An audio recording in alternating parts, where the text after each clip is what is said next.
cause des départs en vacances, justement, 60 000 animaux de compagnie sont abandonnés chaque été selon la fondation 30 millions d'amis. Un chiffre astronomique.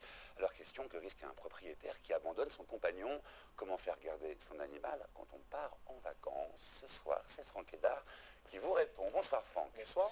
Allez, une première question d'internaute. Que risque un propriétaire donc qui abandonne son animal?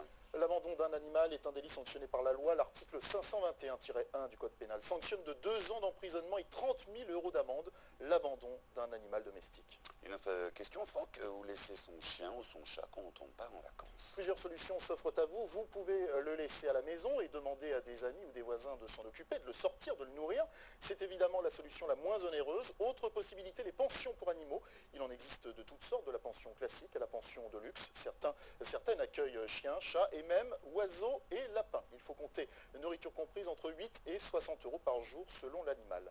Une formule qui se développe, c'est le dog-sitting. Des sites internet proposent de mettre en relation propriétaires d'animaux et familles d'accueil. Il existe aussi des services de visite à domicile pour les animaux qui n'aiment pas trop être dépaysés. La prestation coûte entre 11 et 16 € par jour. Dépaysé donc. Et quand on décide d'emmener son chien ou son chat en vacances, par exemple, quelques conseils, Franck? Quelques conseils.